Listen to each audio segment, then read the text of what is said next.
Le podcast Entre deux chaises de métal vous est présenté par Table Rustique. Table Rustique, une compagnie québécoise qui vous fait des meubles fabriqués à la main en bois. Tablerustique.ca, Table Rustique sur Facebook, allez les voir pour les encourager. Et par Gourou, la boisson énergisante biologique québécoise depuis 1999. Bon podcast.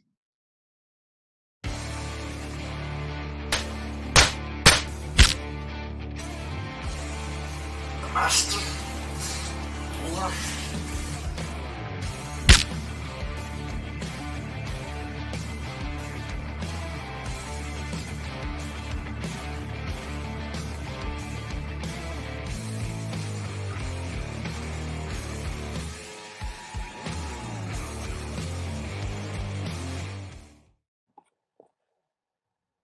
Bonjour, édition du 13 août 2022 du podcast de lutte Entre deux chaises de métal. Le podcast de lutte animé par l'ensemble de lutte. Moi-même, TJ Holiday. Oui. Bienvenue! Toi, là. Bienvenue à une journée froide en enfer! More ways than one. Là, bonjour. En partant, bonjour. Oui. En partant, tu mets tout le monde, tu mets un fret ici, là, en partant. Une petite frette, mon Denis? Hey, je suis en train de boire une bière en plus. C'est pas à sorte, là. Comment dites pas, eux autres? Une Berry Blast Smirnoff. Parfait. Pour pas y nommer. Pour pas être nommé. Hey, ça fait longtemps que je ne l'ai pas dit, ça, par exemple. Tu viens de le dire, là. Bon, ben. Oui? Check. Je peux faire un check, ouais. Justement, parlant de check, tu devais m'en envoyer un pour faire ce pay-per-view-là qu'on va review aujourd'hui. Mais bon, un In Your House aujourd'hui qu'on fait, un rétro review encore une fois. Puis évidemment, c'est ça, In Your House de 1997. Mais avant de parler de ce beau pay-per-view-là, on a beaucoup d'affaires à dire, évidemment, comme à tout début de podcast. Fait que sans plus tarder, l'émission est disponible en audio sur Balado Québec, Spotify, Apple Podcasts et en vidéo sur YouTube et sur les sociaux, Facebook, Twitter, Instagram. On est disponible sur d'autres choses aussi. TikTok et Twitch, bientôt, on va renaître de nos cendres. En parlant de renaître de nos cendres, on a un beau concours, ça n'a aucun rapport à mon lien. On a un beau concours avec nos chums de la LWA, Live Wrestling Auction, avec Superstar, Bill Haley, qui s'en vient, Demolition Axe, qui s'en vient dans le Firehouse le 18 septembre prochain, aux alentours de midi PM. Donc, une séance de signature avec Demolition Axe, un Hate by 10, 40 chaque ou 2 pour 60 avec une belle photo, puis en plus signé. Puis la chance de rencontrer une légende de la lutte. TJ Holiday! Mais non! On va être là, mais c'est pas nous autres les légendes. Puis, évidemment, TJ, LWA, puis Entre deux chaises de métal s'associent pour cet événement. Bon, évidemment, comme on peut voir ici, chaque nouveau membre qui mentionne la chaise de métal, c'est leur premier achat un encan. Sauf que là, il y a un petit problème. Par exemple, il n'y a pas d'encan jusqu'à temps qu'on arrive au Axe, la signature de Axe. Ben, il y en a un. Il y en a un, je pense. Non, il est passé. Il n'y en a pas un le 11 septembre, peut-être? C'est pas sûr encore, hein? Ben, il a dit que c'était pas sûr, fait que je ne veux pas confirmer, okay. Je ne veux pas rien dire, là, mais en tout cas, si ça change, on va vous le dire. Mais non, fait que, si vous allez voir Axe de Demolition, ben, vous dites que c'est la chose de métal qui vous envoie. Vous allez avoir un cadeau en plus de rencontrer Billy D, moi et Marco, puis avoir une autographe aussi. Ouais. Fait que profitez-en, c'est sur LWA que ça se passe. Fait que allez voir ça sur évidemment tout ce qu'on parle aujourd'hui, qu'on est disponible, tout le kit, c'est tout dans les liens dans notre vidéo qu'on va faire sur YouTube et sur le podcast feed. Exactement. Puis tu parlais de Cold Day in Hell puis de In Your House. Ben, c'était le 15e, ça, TJ, hein? Ah oui? Ben, je t'ai volé ton intro, quoi. Non. C'est le 15e In Your House. C'était pour le dire éventuellement. Là. OK. C'est correct. Je tiens à le mentionner. Oui, les plaisanteries sont passées. On peut parler du podcast, du retro review, In Your House, Cold Day in Hell. Mais avant de faire ça, évidemment, il ne faut pas oublier le magnifique segment dans la vraie vie. Mais quand tu le fais, ce segment-là, il faut que tu me challenges. Il faut que je le guesse, non? Ben oui, mais c'est OK. À toute fois, tu me disais la même affaire, mais je n'ai jamais dit que c'était de façon d'un autre. C'est encore nouveau, là. Laisse-moi une chance. c'est bon. Fait qu'évidemment, on commence avec la première chanson en Amérique du Nord. Oui. Mais c'est quoi les dates? C'est mai 97, c'est ça? Oui, la date précise. Tu vois, je vais pas marquer la date. Je pense que c'est le 17 mai. Mai 97, Britney Spears n'était pas née. Ben, elle était née, mais elle n'était pas dans les palmarès encore. 97. Au Québec ou c'était. Alors, au Québec, c'est après, mais je parle aux États-Unis. Ben, Canada, États-Unis. OK. Ouf, 97. Je vais y aller avec. Il me semble que je l'ai dit la dernière fois, mais c'est pas grave. Shania Twain. C'est quoi sa chanson là, populaire? Là? Oh, oh, oh, nanana, en tout cas. Hélas, non. Non? Mais c'est OK. une tune que tu vas connaître quand je vais dire le OK. titre. Vas-y donc, ouais. C'est Hypnotize de Notorious B.I.G. Oh, c'est vrai. Biggie, Can't You See? Biggie, can't you see? Excuse. Oui, exactement. Chanson que chantait souvent Will D. Legion au primaire. Oh, wow. Oui. T'as droppé ce nom-là. Okay. Des insights que personne ne connaît, c'est pas grave. Première chanson au Québec maintenant. Ah, ça devait être. Ah non, ce ne sont pas québécois, les autres. Dogmatique. La force de comprendre. Non, la bonne réponse, c'est Si c'est ça la vie de Marc Joux. Elle n'avait pas tombé en bas du stage en faisant cette chanson-là, non? Non, je pense pas. Okay. Je connais pas la référence que tu dis, fait que je sais pas, mais. Pas grave. Sûrement personne qui la connaît. Ouais. Parfait. On la salue, c'est le podcast. Premier film au box-office. 97. Oui. Le 11 mai, pas dans l'année au complet. Là. Ah ouais, ça c'est pas correct, c'est de la triche. Ben là, si on fait un podcast, ça va finir vite si on fait ça à tous les fois juste pour l'année. Le 11 mai, j'ai. Men in Black? Non, Men in Black, c'est plus tard. En tout cas, je sais pas. Ben, pas tant plus tard que ça, je pense. OK. 98, 99? Ouais. À peu près, je pense que c'est 98, je pense. Okay. Ben, peut-être même avant, ça se peut. Les films, non, pas avant. Par cœur, je pourrais pas te dire. Non, c'est le film, c'est Le Cinquième élément. Oh, avec ouais. Vas-y, continue. Bruce Willis, mais j'allais dire Will Smith, mais. Alors, avec Mila Jovovich, Chris Tucker et aussi Zeus. Tony Lister était dedans. Ah ouais? C'était lui le président là-dedans. Ben, c'est cool. Ben, parfait. Ben, un jeu, ben là, j'ai plus dur de trouver les jeux vidéo populaires en moment, mais un jeu qui est sorti dans la même fin de semaine que ce pay-per-view-là. C'est au Nintendo 64, je peux te le faire deviner si tu veux, mais. Oh non. Ben, non. Attends. Non, vas-y. C'est un jeu de motocross, Excite Bike 64. C'est quelque chose? Non, mais Dave doit connaître ça. Ah, OK. On salue Dave. Salut. Là, la prochaine catégorie, je dis-tu pareil, là, parce que je dis à Star, tu me dis que c'est pas bon. Fait que... ça dépend, c'est quoi? Dans le monde du sport. Ah, vas-y, là. On connaît les 4 clubs qui vont s'affronter en finale de conférence dans la Ligue nationale de hockey. Dans l'Est, les Rangers et les Flyers. Et dans l'Ouest, l'Avalanche et les Red Wings. Et une petite question bonus de même. Peux-tu nommer les capitaines de ces équipes-là? À ce moment-là? À ce moment-là. C'est tous des noms connus, c'est pas des noms. Non. Lindros, Messier, Sakic, puis Eisenman. Parfait, 4-4. Félicitations. Ah, oui. Oui. Fait que ça, puis je pense que c'est Colorado qui gagne la Coupe éventuellement, je pense, cette année-là. Si je ne me trompe pas. Là. Ben, c'est pas les Rangers. Pas les Flyers, certains. C'est pas les Flyers. Pas les Rangers non plus. Peut-être soit Wings. Non. Je pense que c'est les Wings. C'est les Wings.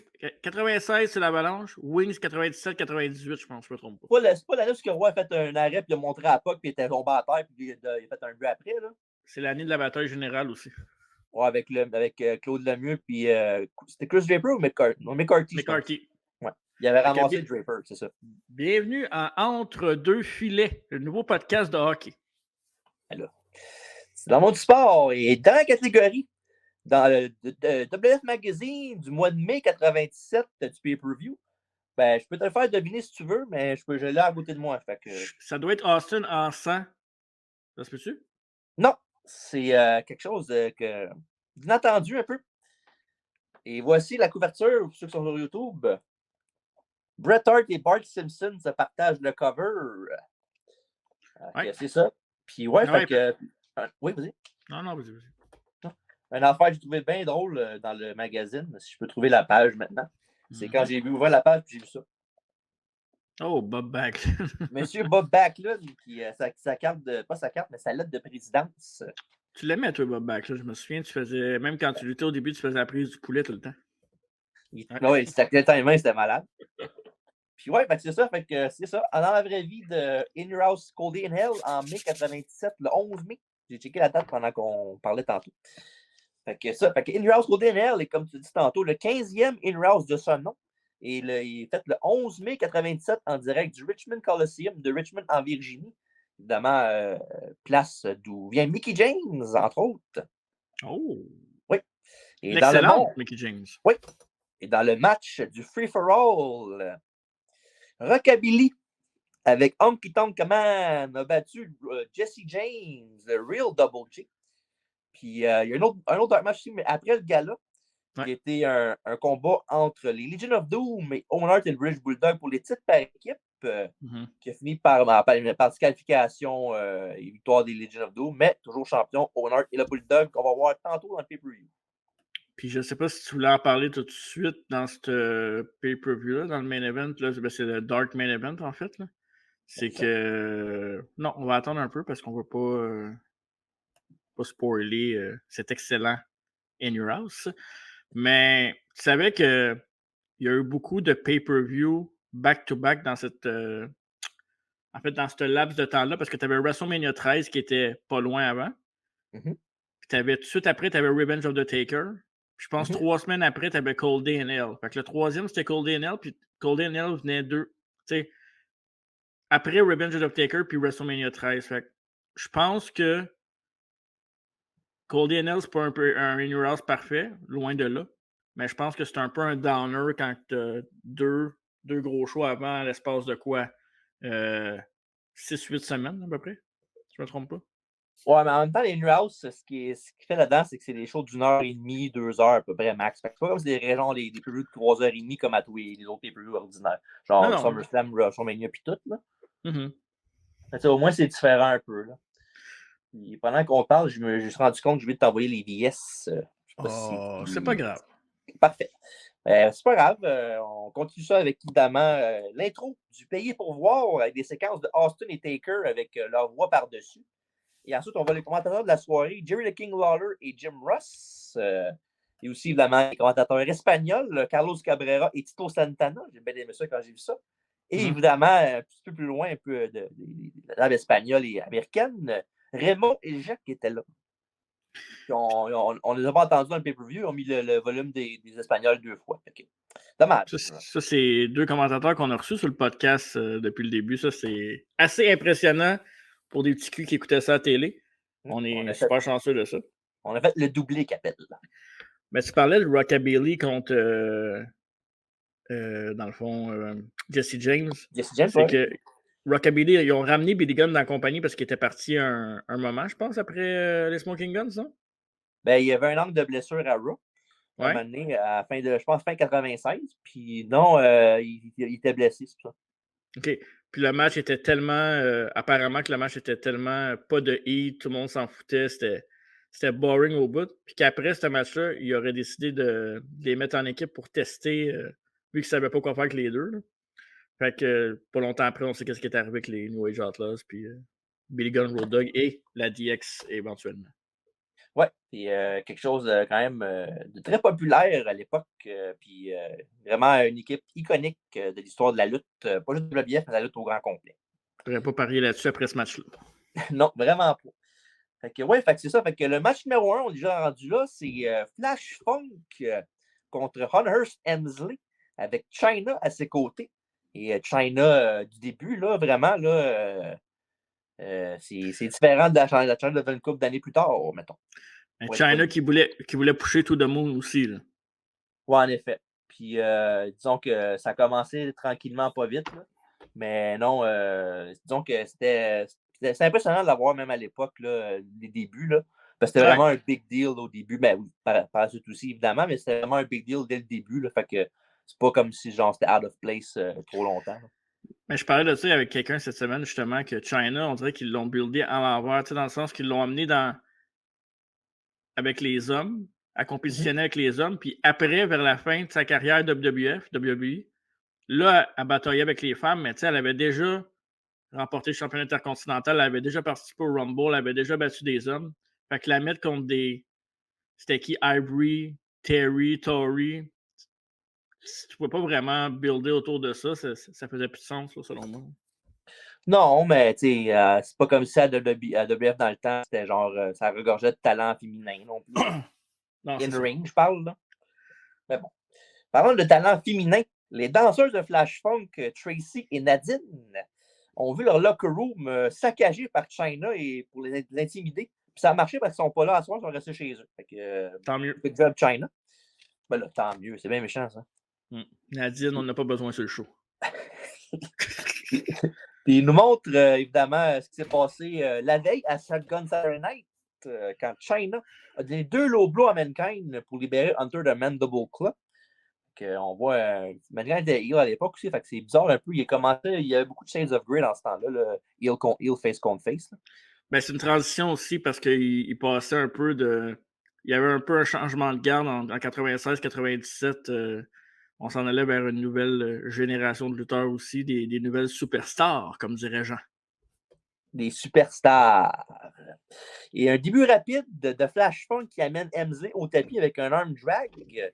Et après ça, JR au commentaire parle de la Art Foundation qui a mis la main sur 5 billets première rangée pour le show d'un scalper. Et on voit les sièges vides, évidemment, dans la troisième rangée que c'était. Puis pendant pour ce qu'on voit là, le Flash Funk pendant ce temps-là, pardon, envoie Hunter en bas du ring avec un beau drop kick.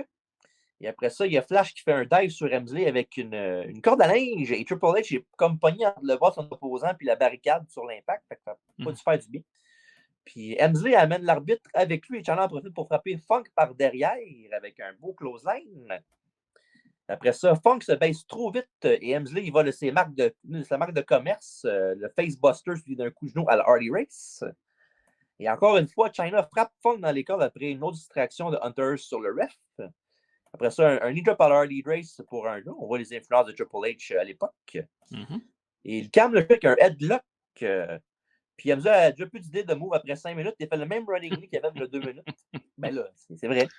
C'est une autre époque aussi. Là, il travaillait le corps. Ouais, puis tu peux nous expliquer pourquoi il a fait le même move 3e fois après ça pour envoyer l'autre à l'extérieur du ring? Selon moi, ce que j'ai entendu des branches, c'est que... Bon, une excuse encore pour Triple H, là. C'est que Flash Funk et Triple H ne travaillaient pas bien ensemble. Ne voulaient pas bien travailler ensemble, en fait. Je comprends. Flash Funk est bien meilleur. Flash Funk a même accusé Triple H de pas être capable de mettre un talent over.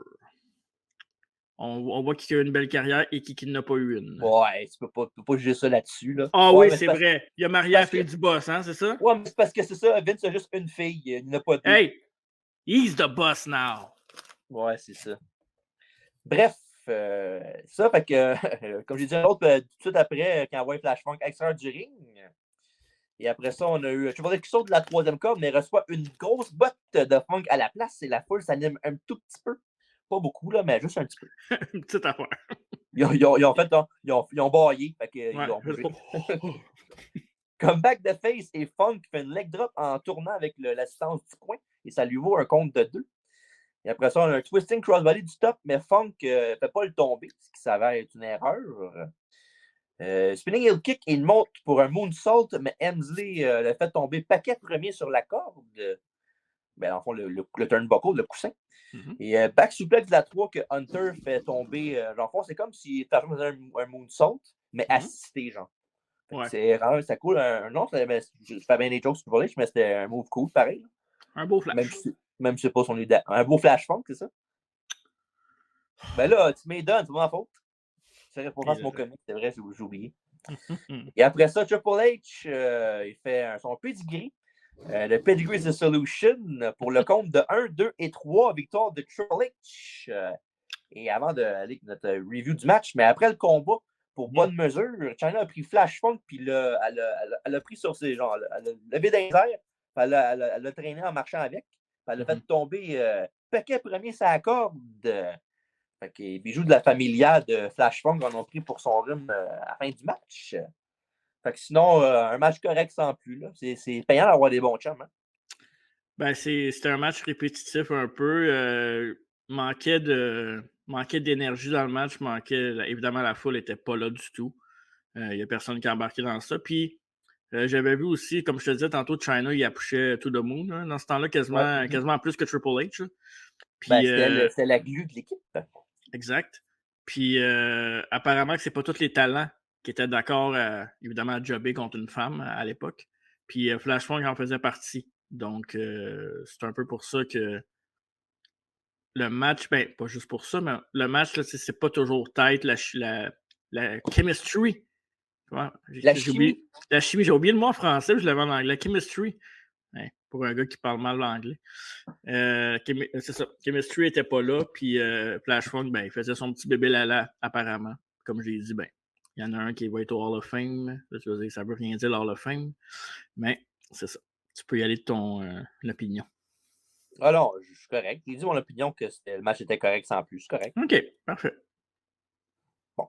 On nous montre des images de Ken Shamrock à la UFC et on a l'impression qu'on a une interview time avec Jim Ross et Ken Shamrock. Puis Jared lui demande si l'attaque de Mankind et de Vader dans le free-for-all vont l'affecter pour sa bataille contre Vader tantôt. Parce qu'au free-for-all, le kick-off show, si on voulait le terme d'aujourd'hui. Mm-hmm. Sur le kick-off show, ben, il y a une attaque de Mankind et de Vader dans le locker room de Shamrock pendant qu'il faisait une entrevue. Fait que c'est ça que JR parle en ce moment. Et Ken dit qu'il est focusé dans sa zone. Puis évidemment, quand la cloche va sonner, c'est le temps de lever les points. Et rien de ce qu'ils lui ont fait pour se faire sortir de sa zone. Fait que promo tout de pointe. Hein? Vraiment, j'ai pas dit grand-chose, mais j'ai tout dit. Ouais, exactement.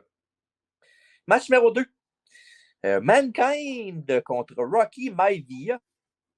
Finalement, les envoyés, finalement. Les envoyés, VS, maudit menteur. Clin d'œil.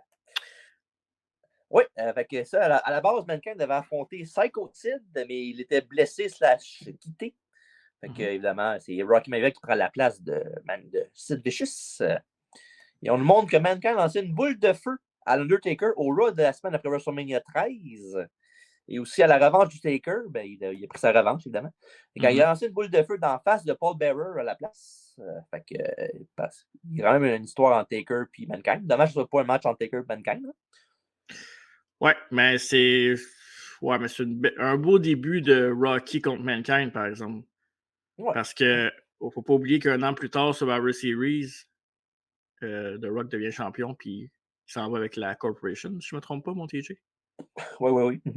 Contre Mankind? Oui, ben sur Deadly Game, c'est Mankind contre The Rock en finale avec Mankind qui est screw. Ouais. Fait que c'est quand même drôle de voir qu'un an avant, tu vois ces deux-là un peu green, ben surtout pour The Rock. Là. Mankind avait quand même de l'expérience dans le monde de la lutte. Ben oui. Mick Foley. Ouais. Et interview time avec Todd Pettengill et Rocky Maivia, qu'on parle depuis tantôt. M. Pettengill montre à Rocky ses débuts à la WWF au Survivor Series 96, sa victoire contre Triple H pour le titre intercontinental le 13 février à Raw. Puis il lui parle de sa défaite de sa ceinture contre Owen Hart récemment. Fait qu'il parle beaucoup d'affaires, hein, Todd Pettengill. Todd lui demande si c'est pas arrivé un petit peu trop vite, un petit peu trop too fast, too furious pour Rocky Maivia. Puis Rocky dit que c'est possible, mais qu'il en a pris énormément à la WWF, puis qu'il s'est même impressionné lui-même avec ce qu'il était capable de faire. Puis finalement, disant que ça n'a pas vraiment rapport avec sa destinée ce soir, mais bien sa détermination. Fait que, parlant de ça, fait que le Rock, il va donner le meilleur des promos dans pas long. Ouais, parce que là aussi, il voulait un peu nous le pousser dans la gorge dans ce temps-là. Il voulait vraiment qu'il devienne la superstar. Puis on va voir qu'à partir de ce moment-là, peut-être un peu avant aussi, la foule n'est pas toujours d'accord avec le booking, même à cette époque-là. Une des rares fois que le monde écoutait la foule. C'est vrai, hein? Ben, c'est ça, puis Austin, je te dirais, c'est vraiment les deux plus flagrants. Là. Brian, ça a pris du temps, maintenant. Ouais, mais. Ben bon. Il n'y avait pas vraiment le choix. J'avoue que Brian aussi, j'avoue que je pourrais le mettre dedans aussi. Bref, puis dans le fond, Mankind, la tune d'entrée de Rocky Maivia qui joue. Moi, dans ce temps-là, je capotais cette tune d'entrée. Il faisait vraiment des bonnes tunes d'entrée. Même que, tu sais, quand il sortait les CD là, de Beth de Music Volume 2, 3 puis tout. Là. Ouais, mais Jim Johnston. Ouais, en effet, mais je sais pas, je trouvais ça. J'entendais la tune de The Rock, ça me faisait penser juste à moi qui écoutais mon CD de WBF dans le temps, là, quand j'étais plus jeune. Puis, ça me faisait. J'aimais bien ça. Tu te couchais le soir comme ça? Ben, peut-être pas de même, mais disons que quand j'avais des Walkman et des baladeurs, il y avait souvent des tunes de lutte qui jouaient. Ouais. Et oui, fait que dans. The Rock était, comme Jar a dit au commentaire, il était marié la semaine d'avant avec sa femme Danny Garcia, qui sont séparés aujourd'hui, mais qui sont encore à faire ensemble, je pense. Hein. Business Partner, c'est sa boîte de production et aussi co-owner Seven de Bucks. XFL. Ouais, Seven Bucks puis XFL aussi. C'est à elle puis The Rock. The Rock a plein d'affaires. Il n'y a pas une boisson énergétique aussi, puis il y a un gym à lui, Iron Paradise. The Rock peut faire ce qu'il veut. Non, je ne suis pas rien contre The Rock. Non, mais dans le sens que. Y a-t-il quelque chose qu'il n'y a pas, The Rock? Ben, il pourrait acheter notre podcast. Il n'y a pas de nous autres. C'est ça, il pourrait acheter notre podcast et le mettre worldwide. Mais bon, on va arrêter de fabuler. Ouais. Mankind essaie d'avoir le jump sur MyVia, mais il reçoit des droites, un backdrop, un show chassé et une corde à linge qui le sort du ring. Fait qu'un début rapide pour The Rock, Rocky MyVia. Et Mankind envoie The Rock, là. The Rock en bas. Il lui fait un flip senton qui font tomber les deux. Ensuite, dans le ring, Mankind avec son running knee dans le coin de ses trademark maneuvers. Après ça, Mankind manque une charge dans le coin. Et une double line met les deux au sol. Après ça, Rocky le lance en bas et le suit à l'extérieur du ring. Puis il lui fait un rock bottom sur la rampe de métal. Aïe aïe. Ouais. Puis, à noter que ça s'appelait pas rock bottom à l'époque, puis c'était pas un de ses finishers, c'était juste un move qu'il faisait de même dans le match. Tu vas me dire que Mick Foley fait toujours ça, mais tu voyais que Mick Foley voulait vraiment aider The Rock à être over dans ce match-là. Ah ouais, Mankind a toujours été un gars qui était qui pensait souvent à son adversaire en premier. Là, ça paraît dans ce match-là. Ouais. Puis il l'a ramené dans le ring, mais malheureusement, c'est vraiment un compte de 2. Mettons, dans 6-8 mois, ça va marcher pour plus que 2, je pense. Ouais. Après ça, on a une suplex belly to belly de MyVia pour 2. Et après ça, Mankind revient avec une short clothesline, mais en relevant Rocky. MyVia le surprend avec un petit paquet pour un compte de 2 et la foule est très silencieuse. Et après un brise-épaule, Rocky MyVia monte sur le 3e câble, fait un crossbody, mais le momentum ramène Mankind sur Rocky, qui lui fait son mandible claw et MyVia pass out. C'est terminé. Victoire de Mankind. Moi, c'est un de mes matchs préférés de la carte parce que je t'en avais parlé quand je l'avais écouté. Je trouve ça le fun de voir des superstars, des Hall of Famers à leur début de rivalité quand tu sais toute l'histoire qu'ils vont avoir après. Le origin story, genre. Ouais, c'est ça. Puis tu vois déjà des petits flashs de qu'est-ce que tu vas voir dans le futur. Puis moi, je triple là-dessus. Puis, sais-tu, dans ce match-là, je t'avais dit, il y avait un move, là. Il y avait un move fucké. Tu l'as pas dit dans ton review, mais. Move fucké? Ouais, il y avait quelque chose que j'avais trouvé original, mais je me souviens pas. Okay. Bref, si je m'en souviens, je leur dirai plus tard. Mais ouais, c'est un de mes matchs préférés de la carte. Puis, anyway, c'est pas très dur à battre, là, vous allez me dire, ceux qui l'ont écouté, mais quand même. C'est là qu'on va voir comment ça change les opinions de certaines personnes à un autre. J'ai La hâte. foule était morte, puis je les dorme pas bien. À part Rock Bottom, puis la dernière 30 secondes, 45 secondes, c'était pas mal ordinaire, j'ai trouvé. Là. Mais bon, comme j'ai dit une couple de fois depuis tantôt, le meilleur reste à venir avec les deux, puis dans pas long, ça va faire des matchs extraordinaires. Et un peu malaisant, un peu aussi. Ouais, déjà à ce moment-là, Rocky commençait à perdre la foule. Ben, la foule était dead sur lui, là. Genre, il voyait que c'était un genre goody two shoes babyface, puis genre. Ouais, mais au moins, il y avait une réaction. Tu sais, la foule scandait Rocky die. Pas dans ce match-là. Dans ce match-là, c'était juste Non. Mankind, puis c'est tout. Mais par après, là, ça commençait. Oui, ben oui, ça a engendré Die, ça, c'est sûr, oui. Ouais. Okay. Rocky die, puis il y a une autre affaire aussi qui me semble plus de souvent, là, en tout cas, Rocky sucks. Ouais.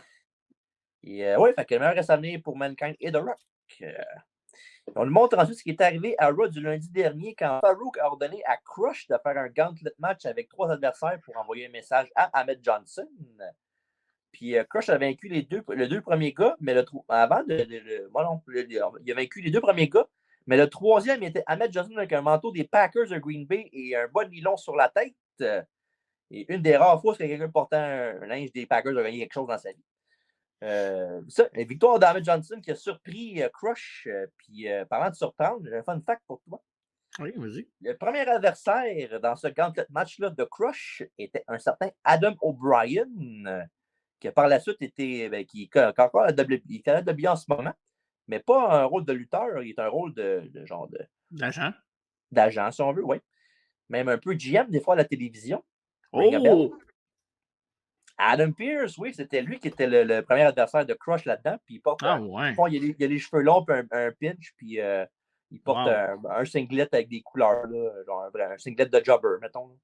Fait que c'est ça, c'est un fun fact de même. C'est bon, ça. Puis, ce soir, Ahmed Johnson a la chance de détruire la nation de domination s'il gagne le match au complet, battre les 3 lutteurs en succession. Puis à noter que c'est depuis le 22 juillet 1996 à Raw que la rivalité entre Farouk et Ahmed Johnson dure. Fait que c'est un petit bout. Puis je veux juste m'excuser aux téléspectateurs d'Undershires de Metal. Le dernier match, Bell to Bell, 8:46, mesdames, messieurs. Je suis sûr qu'ils sont très contents qu'ils sautent de leur siège en ce moment de joie. Et, là, tu vas me dire, puis le premier, lui, 10:05, les amis. Parfait. En tout cas, j'ai hâte de voir le temps de match de là parce que ça a paru interminable. Match numéro 3. Ahmed Johnson contre la nation de domination dans un gauntlet match. Et comme je disais tantôt, si Ahmed gagne, la nation se dissout. Ouais.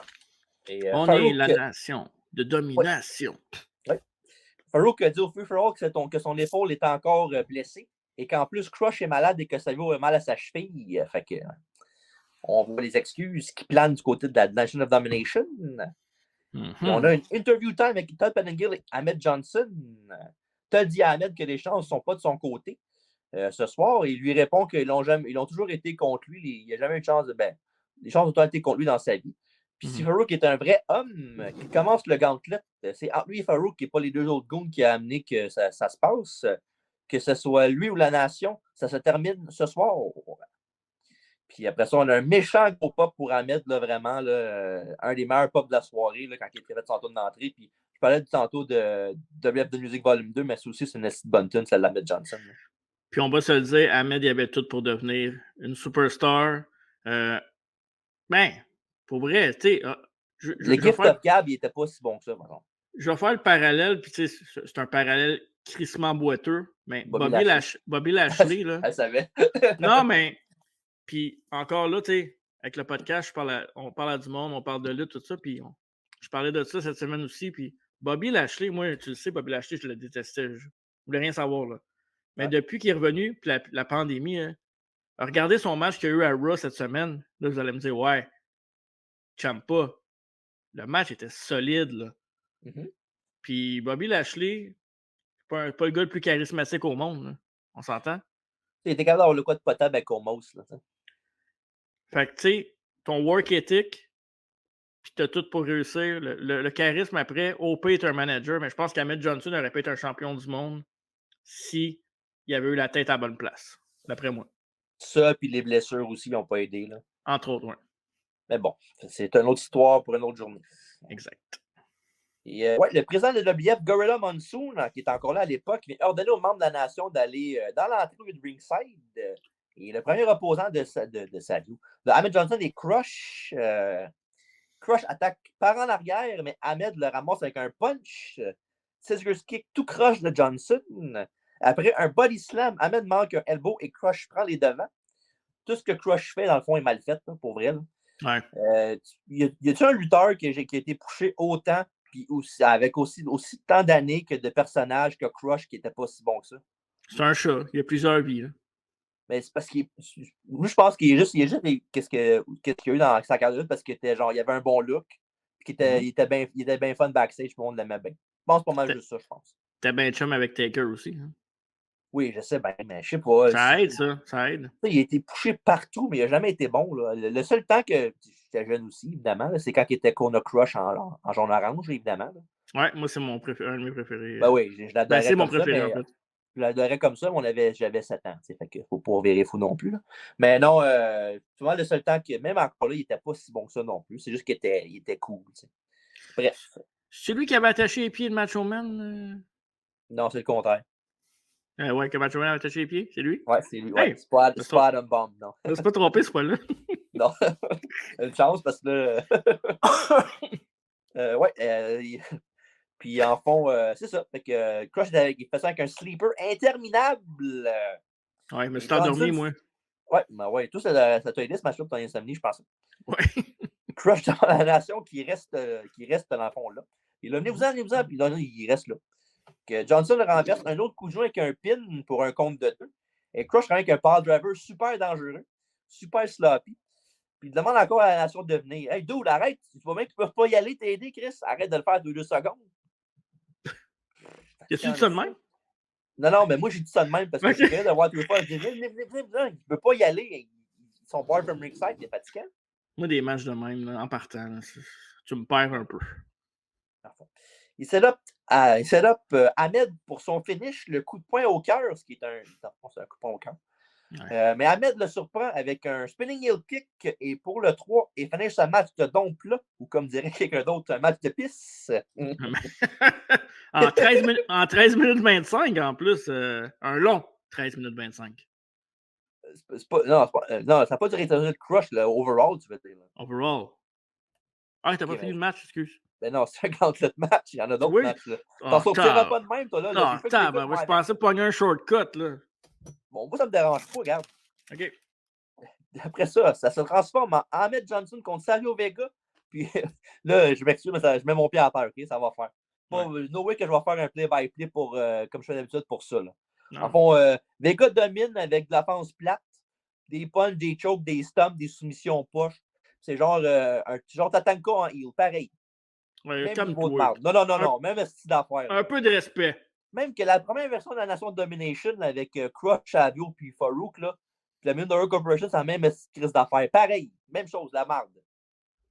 Là, je te parle pas de la Nation après, avec Rocky Maivia, D'Lo Brown, tout ça. Ça, c'est bon. Ça, c'est vraiment bon. Là, la première version de la Nation, c'est dégueulasse. Là, non, c'est pas ça. Ça, je m'en fous que tu parles de ça. Là, okay, t'as insulté ma faction. Là. Mais c'est dégueulasse. Je m'excuse, mais c'est pas bon. Pas d'accord. Tu le diras à Ted DiBiase dans la face quand tu vas l'avoir. Ben, c'est certain. Hey, ta Million Conversion, c'est dégueulasse. Hey, Mr. DiBiase. Il va te donner 100$, tu vas dire, ah non, c'était bon. Tout le monde a un prix. Non, Money Inc., c'était bon. Pas la Corporation, c'était dégueulasse. Mais bon. I digress. Johnson avec un gros power slam pour Relon 2. Il signale pour le Pearl River Plunge, mais Vega sort en bas. Il a pris un coup de pied circulaire. Ça nous prend une chaise et le rentre dans le fond, le rentre dans la gorge de Ahmed pour le DQ. Puis après la décision, il continue de frapper Ahmed avec sa chaise dans les côtes. Et après ça, Farouk arrive et son épaule est à 100%. Shocking. Et on se transporte au match numéro 3 du Gauntlet. C'est le dernier. Ahmed Johnson contre Farouk. Et Farouk Ahmed au tapis, il le claque derrière la tête une couple de fois pour lui montrer c'est qui le boss. Et après ça, Johnson avec un roll-up surprise pour 2. Farouk le charge, mais Ahmed a fait que le prendre avec un énorme spine buster. Il signale pour le PRP. Et la foule s'anime plus que tantôt. Là. une des rares fois depuis le début du show. En effet, oui. Je ne blâme pas. Il a réussi, mais il est trop affaibli pour capitaliser pour le compte rapidement. Même s'il faut tout ce qu'il a à faire, c'est de s'asseoir. Mais bon, il a quand même travaillé les côtes avec sa chaise. Là, je peux comprendre un peu. Au moins, faut lui donner ça. Là, tu sais. Ça a donné le Farouk certain. Et ouais, ça prend une dizaine de secondes avant de faire le pin sur Farouk, qui évidemment, il dégage à 2. Et après ça, Ahmed tourne le dos pour parler à l'arbitre, je ne sais pas trop. Puis Farouk en profite pour faire un chop block dans le genou d'Ahmed Johnson. Il le retourne pour faire son Dominator pour le compte de 3 et la victoire. Fait que malheureusement, Ahmed Johnson ne peut pas. Hein? Tout ça pour rien. Fait qu'Ahmed Johnson, malheureusement, ils peuvent pas. La nation ne se termine pas ce soir, malheureusement, pour Ahmed Johnson. Puis avant d'y aller pour mon compte rendu du combat, je te laisse commencer. Dégueulasse. Tu peux y aller. Mon review, je veux dire, pour mon compte rendu, de le faire. Moi, j'ai rien à dire. Dégueulasse. Que je suis probablement allé me chercher de la bouffe. Là. Tu vas dire, tu fais ça dans tous les matchs. Oui, mais j'étais un peu plus longtemps dans la cuisine dans ce match-là. Parce que c'est un peu clair dans le fond cet après-midi. Là. Ah non, je l'ai écouté. Mais c'est juste pour rire. C'est une niaiserie, mais. OK, c'était pas littéralement. Okay. Dans le sens que, mettons, quand j'écoute un show qu'on va reviewer, j'essaie de ne pas toucher à mon téléphone pour me concentrer sur le show, tu sais. Ouais. Puis en même temps, me plonger dans l'émotion. Mais cette émotion-là, je n'avais pas beaucoup, à part que j'étais en crise puis j'avais hâte que ça finisse. Vomir, c'est une émotion, ça? Oh oui, ça peut être une émotion. Ah, OK, parfait. Ben, j'ai fait ça. Parfait. Bref, un des pires matchs que j'ai joué depuis le début du podcast, hands down. Bon, ben, Pire... vous savez déjà ça va être quel notre match de... Ouais, ben là, crème, quand même. Ouais. On va pas jouer à l'autruche non plus. Là. Pire que Warrior Hogan. Pire que Bribella contre Kelly Kelly. Pire que Taker contre Taker. The worst. Vraiment dégueulasse. Merci beaucoup. Bon choix. Ouais. Kelly contre qui, t'as dit? Contre Bon, Bribella? Bribella. Ben, au moins, c'était juste un... Au moins, c'est un signe. Ouais, c'est ça. T'as raison. Je te donne raison. Voilà. Bref, pour montrer comme quoi que c'est encore plus inutile, le match qu'on vient de subir, Ahmed va joindre la nation au mois de juin pour se faire sortir du groupe au mois d'août. Et il va finir contre la Nation jusqu'en février 98. Fait que j'ai dit tantôt dans mes notes, je vais checker. Hein, ça avait commencé quelle date ça avait commencé cette affaire-là? Le 22 juillet 96 à Raw. Puis au mois de février 98, ça finissait. Fait imagine-toi. Mais tu sais, pour être franc, c'est on and off. Surtout qu'après le mois avant 96, ce qui est arrivé, c'est qu'il s'est blessé, puis il a manqué de l'action, puis il est tombé au Rumble à peu près. Ouais. Mais non, quand même, ça reste interminable pareil. Là. Genre le contraire de Bret Hart contre Jerry Lawler. Genre. Ah non, mais là, Bret Hart contre Jerry Lawler me gossait au plus haut point dans le temps. Je trouvais ça long, mais tabarouette, là. On parle de deux workers. Ah non, je sais, mais je parle dans le sens qu'une rivalité qui a duré genre 2 ans on and off. Là. Ah oui. Ouais, je parle pas de talent, c'est sûr que c'est. Ah non. Juste le pied gauche de Lawler et pas tous les autres au complet. Fait que... même si j'aime bien Ron Simmons, là, il est correct, Farouk. Ouais, c'est un bon worker. Salut en face, c'est correct.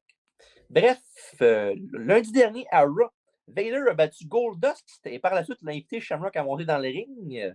Même que Vader a poussé l'insulte à l'injure, il a craché sur Shamrock. Puis quand il est rentré, il a mis Vader à terre et il le frappait jusqu'à temps que Mankind vienne aider Vader. Et après ça, on a interview time avec Todd Pettengill et Vader. Évidemment, il monte encore l'attaque de Vader et Mankind au Fear for All. Puis Vader dit qu'il jouait avec le garçon, il jouait avec sa tête. Il dit que Kenny se proclame l'homme le plus dangereux au monde, mais pas ici la World Wrestling Federation. Vader dit que Shamrock connaît rien à la douleur et à la force de Vader. It's time. Oh yeah, it's Vader time. Big Van Vader. Tu savais que, en parlant de Big Van Vader, qui était une star au Japon, tu savais que dans ce moment-là de l'année, puis aux alentours de Cold Day Hell, il y avait des discussions pour faire un show Japon WWF, pas la New Japan Pro Wrestling, mais une autre fédération, que je me souviens pas le nom. Le nom m'échappe, mais... c'est quoi? C'est pas... ML quelque chose, non? Ça? Je sais pas, avec Onita, là, ça se peut-tu? Ouais, avec Onita, exactement. Ouais. Fait qu'il était supposé de faire un show, finalement, ça n'avait pas marché parce que il voulait faire des matchs des matchs hardcore, le match que Moxley et Omega ont fait, là, c'est... Barbed Wire Exploding Match, genre? Ouais, c'est ça. Puis c'était pas d'un corps à Vince, ben, évidemment, ça n'avait pas tant rapport avec la WWF non plus. Là. Non, c'est sûr. Mais bon, exact. Ça n'a pas marché. On se transporte au match numéro 4. Vader contre Ken Shamrock dans un combat no holds barred de soumission au KO seulement. Intéressant comme match-up, par exemple. Ouais, ben Ken Shamrock, évidemment, il sortait de l'UFC, fait que c'est pas vraiment un lutteur connu. Ouais. Fait que, puis, malheureusement, Shamrock a une tune générique, là, pas la tune du volume 2. Ouais. Ouais. Pas tous les gagnés. Hein. L'anticipation est palpable pour le premier match, le premier vrai match de Shamrock à la WWF, mais pour un fun fact que je ne sais pas si tu savais. Peut-être. Shamrock a lutté en Caroline du Nord et au Japon de 89 à 93. C'était lutteur professionnel avant d'aller dans l'UFC, Ken Shamrock. Ben, je savais qu'il avait lutté des matchs de lutte au Japon. Mm-hmm. J'avais vu ça, j'avais lu ça. Mais en Caroline du Nord, non. C'est là que c'est entraîné et qu'il a commencé sa carrière, ouais. OK, mais au Japon, ouais, j'avais vu, ouais. Il était sous le nom de Wayne Shamrock au début, jusqu'à temps qu'il change pour Monsieur Wrestling Vince Torelli. Fait que, the more you know. Exact. Et les deux essaient de se tester au début d'affrontement. Et Vader avec une prise de l'ours renversée en brouillage du poignet. Mais Vader va à la corde pour le bris. Et ouais. Puis takedown pour Ken, mais Vader sort à l'extérieur du ring pour trouver ses repères. Il revient avec des punches, mais Shamrock lui fait une belle souplesse germaine stiff. Puis même chose 2 minutes après, là, vraiment, pas 2 minutes après, mais pendant qu'il. Aussitôt que Shamrock fait de quoi, l'autre s'en va pour se regrouper en bas. Il fait ça 2-3 fois. Là. Ouais. Puis juste les 2 premières minutes de ça sont meilleures que le gauntlet au complet. Oui. Oui. Juste le VS est meilleur que le gauntlet au complet. Juste le premier coup de pied. Comme j'ai dit tantôt, Vader se fait avoir à tous les fois, puis il sort en bas du ring. Puis pendant qu'il fait ça une couple de fois, pendant qu'il fait ça, pendant qu'il Gerard parle, qui fait la promotion du prochain show de la UFC, le 30 mai, quelque chose qui serait impensable aujourd'hui. Non, à l'époque, non, mais c'est bizarre quand même quand tu vois ça. Là, que je suis pas d'accord. Je suis pas d'accord. Impensable. Non, mais c'est bien rare que tu vois WWE parler de UFC, là, dire qu'il y a un choix à telle date. Là. Non, oui. ils sont là dans la foule. Ils disent que le gars, c'est un gars de, mettons, genre, vite, c'est genre, tu vois, c'est dans la foule ou whatever, mais ils diront pas, mettons, manquez pas le show de demain, là, dans Jones contre. Non, OK, dans ce sens-là. Parce qu'ils disent quand même que Lesnar, c'est un champion du UFC. Ils savent que ça existe. De même. Là. Exact. Ouais. Mais je pense qu'on va le voir de plus en plus, peut-être. C'est bon, peut-être. En tout cas, oui et non, mais peut-être pas de cette façon-là, comme tu le présentes là. Ouais. Et Vader finit par mettre Kenny au tapis avec une clothesline Fujiwara armbar. Et Shamrock lui renverse ça. En retour, Vader fait une prise qui envoie Shamrock au sol. Et Vader le souplexe en bas de l'arène dans un beau visuel. Là, dans le fond, une front suplex parfaite. Là, dans le fond, ce qui arrive, c'est qu'il prend Shamrock en position de souplesse, sauf qu'au lieu de le dropper dans le ring, il fait dropper sur le ventre dans l'extérieur du ring. Fait que, un très beau bump de Shamrock. Là, vraiment un beau visuel. Et après ça, Vader va le rencontrer là. Il le garoche dans des marches métalliques, pas une, mais 2 fois. Et après ça, une tentative de comeback de Ken, mais Vader stoppe ça. Et après ça, on a Vader qui fait un ankle lock modifié, suivi d'un chokehold slam de Vader proche du coin. Et après ça, Vader monte au top rope. Au début, il fait un Vader pump, mais non, il change d'idée et il va pour le moonsault qu'il réussit avec brio. Malheureusement pour lui, Shamrock n'était plus là. Et après ça, on a un single leg crab de Shamrock, mais encore une fois, Vader va aux cordes. C'est à ce moment-là que Vader qui avait dit à Ken Shamrock de prendre ce relax sur les châtifs à un moment donné dans le combat. Même qu'à un moment donné, tu le vois, il est à l'extérieur du ring, puis il est comme ça, là, puis il dit au ref, calm down, calm down, calm down. OK, mais pourtant, Vader ne donnait pas sa place en tant que Steve Guy. Là. Je sais, mais donne-toi une idée. Pour que Vader dise ça d'un gars, il devait frapper Steph en esti. Ouais, ben là, tu sais, il était c'est une transition UFC WWE aussi, WWF. Ouais. Puis ouais, fait que pendant que Shamrock, il est dans le coin, puis il donne une coupe de shots, des coups de pied, des coups de poing. À un moment donné, Vader se tanne, puis il fait un méchant lariat sur le côté de la tête. Puis Shamrock fait wow! Il tombe à terre, puis il fait genre OK, c'est bon, parfait, j'ai compris, on va arrêter. Le lariat qui était son finish à New Japan, je pense à Vader en plus. Hein? C'est possible. Il y avait sûrement un powerbomb aussi, j'imagine. Probablement, oui. Le Vader Bomb, powerbomb, pas le saut d'un gars, la corde. Là. Puis, ce Vader va lui faire. Oui, fait que ça laisse aller les Shamrock littéralement, pardon. J'ai skippé ma ligne de texte. Et Shamrock renverse. En fond, Vader va pour le prendre par la tête, mais Shamrock renverse ça avec un ankle lock, mais modifié un peu. Il tient la jambe et la cheville, pas juste la cheville comme Kurt Angle faisait par après. Puis Vader abandonne. Fait que quand même, le big man Vader qui était. Tu sais, à l'époque, il n'était pas genre protégé tant que ça. Mais ça reste quand même un gros. Un gars qui était impressionnant de voir taper d'un lutteur plus petit que lui.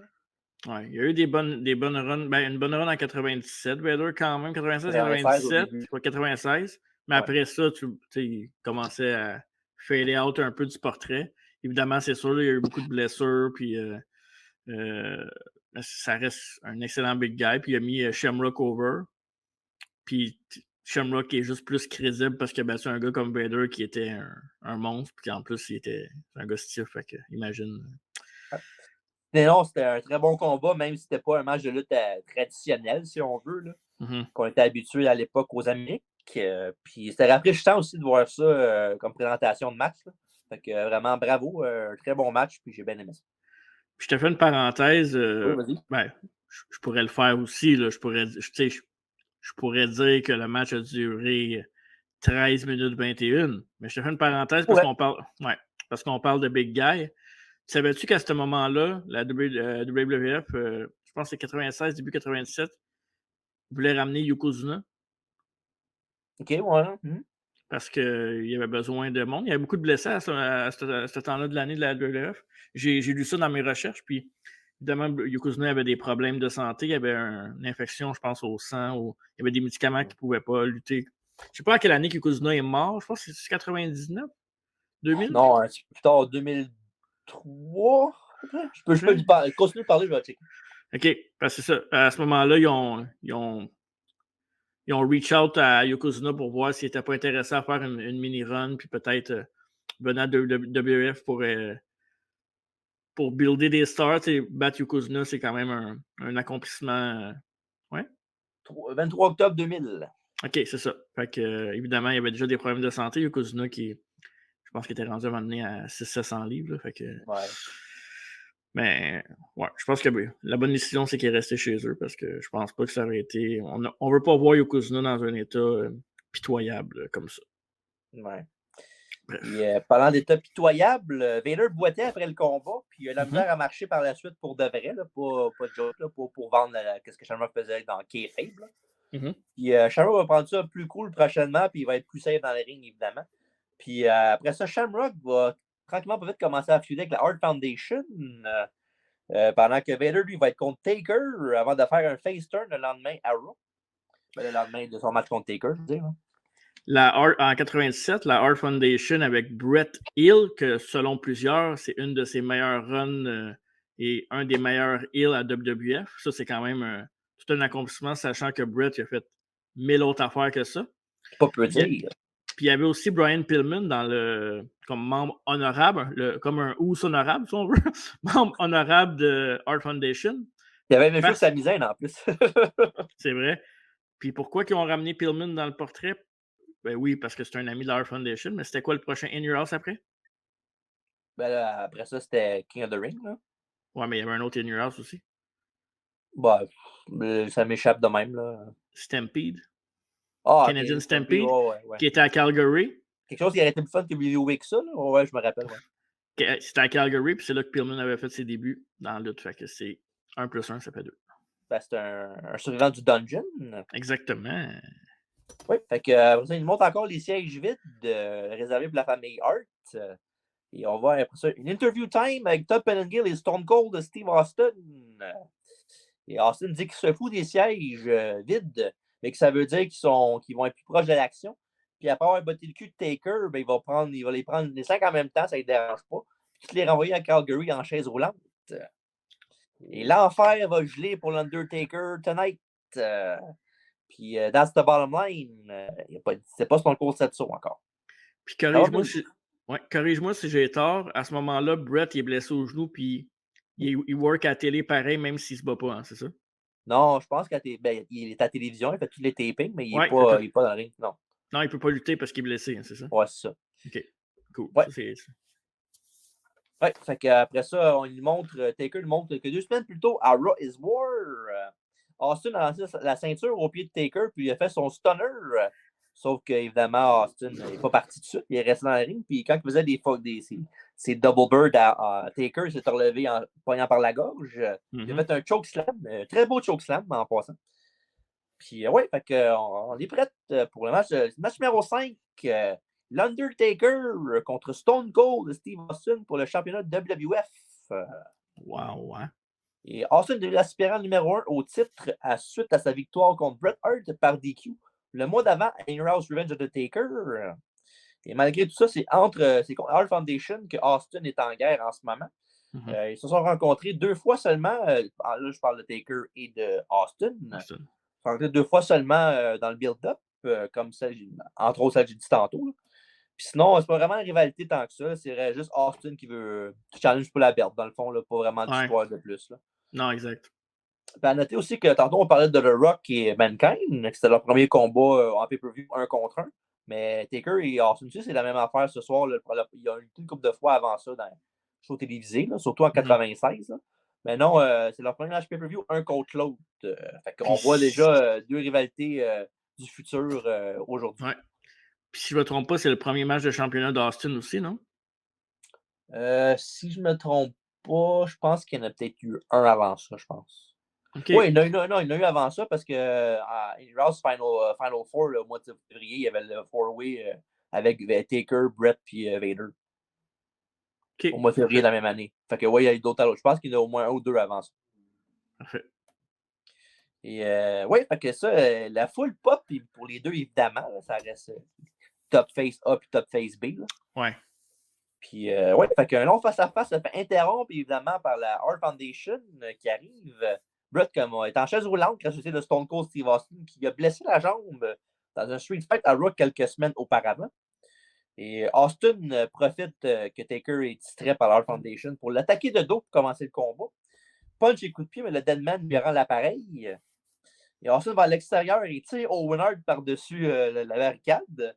Puis Taker lance Austin dans les marches. Et après ça, remet Owen à son sol avec un coup de poing. La foule a aimé ça, puis je trouvais ça bien drôle parce que je suis sûr que c'est une idée d'Owen.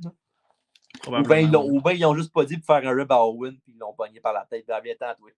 Ouais, c'est possible aussi, ça. Je ne m'étonnerais pas. Stone Cold manque une ligne et Taker revient de l'autre bord avec son flying close line bien exécuté. Et ça lui vaut un 2. Et après ça, Austin donne un pouce dans l'œil de Taker et fait un headlock qui met l'homme d'outre-tombe au sol. Et après ça, Austin continue de ramener Taker dans le headlock. Puis la foule est morte un peu à cause de ça. Là. Je ne sais pas si c'était la meilleure idée pour Austin. En même temps, je comprends qu'ils veulent commencer tranquillement le pace pour monter éventuellement, mais je sais pas. Ouais. Face contre face, il va vraiment besoin de faire ça. Là. Ben, en tant que. Ouais. Non, ben, j'allais dire, ça a tout le temps été des longs main events aussi. Il n'y avait rien en bas de 20 minutes entre ces lutteurs-là. Fait que, ouais, des fois. C'était face contre face, tout ça, mais Austin était face, oui, parce que la foule l'aimait, mais il n'était pas tant face que ça. Là. Il n'a jamais été vraiment face, là, Austin. Même pas, non. Sens, même que le Austin de Heel Turn et le Austin qu'on voit là, c'est pas vraiment différent. Là, à part Mané, le Heel Turn en 2002, en 2001, c'était vraiment overboard là, avec son affaire des Hug à Vince McMahon, tout ça. Mais c'était. Ouais. Mais même si c'était. Je crois que c'est une bonne run pareil, même si c'était un peu plus goofy. Là. Ouais, ben c'est ça, il était plus goofy en heel qu'il était en face, si on veut. Là, ouais. Pardon. Austin s'attaque à la jambe du champion. Juste devant les Hart, Steve prend la jambe de Taker puis la rentre dans le poteau 3 fois, là, le fameux spot qu'on voit souvent. Caressant une 4e fois, ben, Taker le tire, puis Austin va direct sur le poteau face première. Puis éventuellement, Taker tente un tombstone, mais c'est bloqué par Austin qui fait tomber Taker puis il le prend en STF. Pour ça, c'est au tour du Deadman de s'en prendre à la jambe de son adversaire. Le champion va au top avec le old school, mais Stone Cold counter ça en bougeant la corde. Fait que Taker tombe les bijoux de famille premiers sur la corde. Et Taker amène. Oui, vas-y. Non, j'ai juste dit ouch. Oui, en effet, oui, ça fait jamais du bien. Taker amène Austin dans le coin, il le martèle de coups pour s'en sortir. Austin lui fait un low blow. L'arbitre Earl Hebner le voit et réprimande Stone Cold, puis aussitôt que Hebner se retourne de bord, Austin fait des coups dans le dos, évidemment. Et après ça, Taker lui rend l'appareil, puis en fait, il donne un low blow à Austin, puis quand Austin s'entend Earl Hebner dit hey, je t'ai vu, je sais que t'en as fait un toi avec tout à l'heure, je sais, puis il a fait un double fuck you à Austin, puis la foule a fait le pop of the night pour Earl Hebner qui fait un double bird à Austin. Fait que c'est cool, en même temps, c'est un peu triste. Là. Très triste quand c'est ton plus gros pop, c'est ton arbitre. L'arbitre qui fait un fuck off à ton 1 top face. Là. Je suis pas un arbitre spécial, là, c'est un vrai arbitre. Là, fait que... ouais. Quelque chose de cool, par exemple, c'est le chokeslam qui a suivi par après de Taker sur Austin. Ouais. Et Austin roule vers les l'apron, évidemment, pour pas que Taker capitalise avec un compte de 3. Puis il fait un genre de stun gun. En fond, quand Taker arrive à lui, il fait juste tomber à l'extérieur du ring pour prendre la gorge de Taker sur la corde. Puis après ça, on a un Stone Cold Stunner dans le ring. Puis évidemment, Austin a la victoire au bout des doigts, juste qu'il fasse le tomber. Ouais. Mais la cloche sonne, malheureusement, pour Austin. Et c'est Brian Pillman qui avait la cloche. Puis techniquement, il peut faire oh, je savais pas, excusé. Ouais. C'était écœurant. Et après un vrai bouffon. Oui, en effet. Et Taker se lève et tente le tombstone à Steve qui renverse ça. Mais Taker le renverse lui-même encore une fois. Et malheureusement pour Austin, il réussit à faire son tombstone et c'est terminé. Compte de 3 et le Taker garde le titre WBF In-House Cody in Hell ce soir. En 20 minutes pile, mesdames, messieurs, un main event qui. C'était pas de la trame du Taker Austin qu'on va connaître un petit peu plus tard. Mais moi, j'ai trouvé que le truc qui était intéressant qu'il n'y avait pas dans les autres combats, c'est qu'il y avait une histoire dans ce match-là, puis qu'il y avait les Hart en bas qui faisait qu'Austin était un peu distrait. Puis fait ça a rajouté un petit quelque chose au match que tous les autres matchs n'avaient pas, en fait. Ouais. Et, je peux dire, moi, je le dire après la cloche, mais je peux dire mon. Enfin, je trouvais que c'était un main event correct, mais sans plus. Genre, je trouve que l'après-match était plus intéressant que le combat d'après moi. Là. Mm-hmm. Parlant de l'après-match, après la cloche, les Hart viennent frapper Taker 4 contre 1 dans le ring. Neidhart, lui, pousse Earl Hebner. Évidemment, Austin est à l'extérieur du ring, puis évidemment, il fait le décompte dans le ring qu'il y a Owen, Bulldog, Neidhart et Pillman qui frappent Taker. Puis il y a juste Brett qui est encore à son siège, là, sa chaise roulante. Fait qu'il regarde, j'aime tellement le regard qu'il fait, là, il fait « Oh, il est là, lui! » Fait qu'il va voir Bret Hart, il fait tomber de sa chaise roulante, puis j'ai beau être un fan numéro 1 de Bret Hart, mais j'ai ri en crise quand j'ai vu ça. Là. Parce que Bret n'a pas d'émotion, il pousse, puis il est genre « Oh! » C'était écœurant. Ouais, c'était bien joué. Ouais, fait qu'il prend la béquille de Bret, puis il rentre dans le ring, il frappe tout le monde avec. Puis il chase la Hart Foundation hors du ring. Sauf que Owen n'est pas chanceux, il mange un chokeslam de Taker. Puis après que Taker a fait le chokeslam à Owen, il s'est retourné. Puis Austin, sur un gros pop de la foule, a fait un stunner à Taker. Puis pour ensuite pourchasser la Hart Foundation jusqu'au backstage. Mm-hmm. Puis pendant qu'il faisait ça, Taker a fait son setup habituel. Puis Lucy était à la pourchasse des Hart Foundation et de Stone Cold backstage. Puis c'est comme ça que le pay-per-view se termine. Là. Ils nous disent merci d'avoir été là. Puis JR nous dit bonne nuit. Fait que c'est ça. Fait que In Your House Code in Hell, le review est terminé. Juste dans la boîte. Oui, juste après notre habituel Match of the Night, Worst Match et note. Tu veux commencer? Oh. OK. Je te laisse commencer. Ça joue de même, OK. Et le Match of the Night, pour moi, j'ai donné ça à Vader et Ken Shamrock. Puis c'était même pas proche dans ma tête pour le Match of the Night. OK. Mention, mon Match of the Night va être aussi Vader et Ken Shamrock. Mention honorable à Rock Mankind, parce que, comme je t'ai dit tantôt, j'ai trouvé ça le fun de voir la préhistoire, si on veut. Oh, la préhistoire? OK. Oui. Et le worst match, faut-tu le dire? Non. Okay. Je pense qu'on était assez clair. Le gauntlet match pour pas le nommer. Fuck, j'aurais dû le dire. Hey, là, tu voles mes catchphrases en plus. Là. Ben là, okay, J'en ai juste une. Ouais, ça. OK, je vais te laisser le prochain coup. Tu dis la OP, là? Non, ça ne me tombe plus. OK, parfait. Okay. Et la note du show? Tu veux-tu commencer ou je continue? Je vais commencer. OK, parfait. C'est ton show, c'est toi qui l'as review celle-là. C'est moi qui ai décidé ce show-là. Ben, en même temps, on le fait. T'as le droit, là. Je chicane pas parce que t'as fait un mauvais choix, là. À cause de moi, oui. Et à cause de nous, vous n'êtes même pas obligé de l'écouter. Ah, ouais, mais moi, je suis un peu d'accord, mais moi, je l'ai écouté, par exemple. Déconseillé, et je donne la note à Cold DNL de 4.5 sur 10. Ah, non, tu peux pas dire une note plus basse que la mienne, c'est impossible. 4.5 sur 10, oui. OK, moi, j'étais poli, j'ai donné 5 sur 10. Ouais, c'est ça. Quasiment rien, Ben, c'est des pinottes. S'il avait fallu que Shamrock Convader était un match boba, j'aurais donné 3. Non, moi, l'affaire que j'ai pas aimé du show, c'est que ça lève jamais.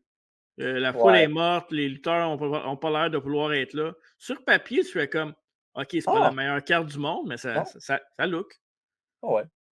Mais bon, qu'est-ce que tu veux? Il en faut pas tout le temps des shows de l'année. Des fois, les apparences sont trompeuses. Exactement.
trompeuse, pas trompeuse. Hein.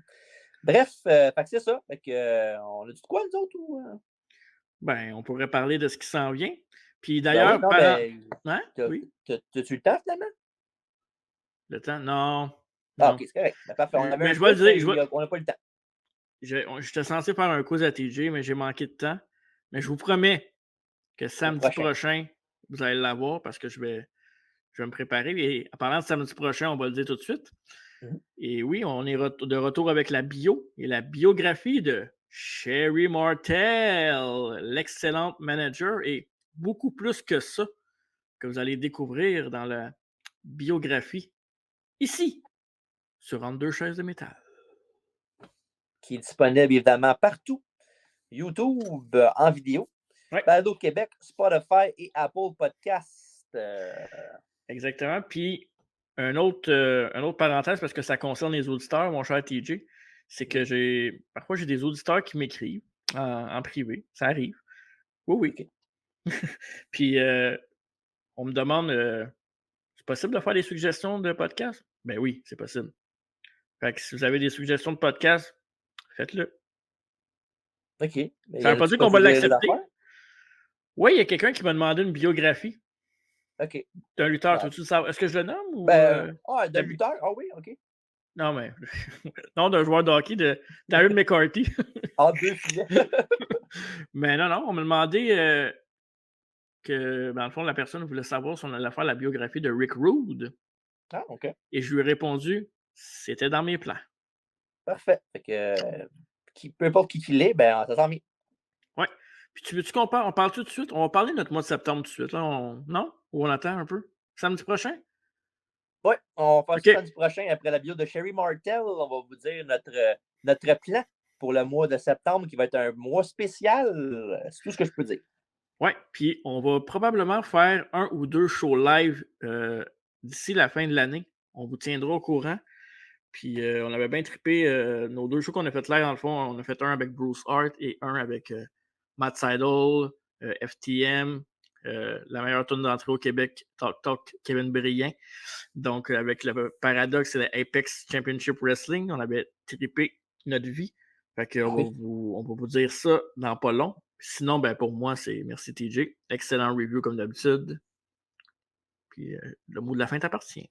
Oui, donc évidemment, merci beaucoup tout le monde. Merci Marco d'avoir écouté ce show-là avec moi. Puis je te le pardonnerai jamais. Parfait. Allez, Sinon,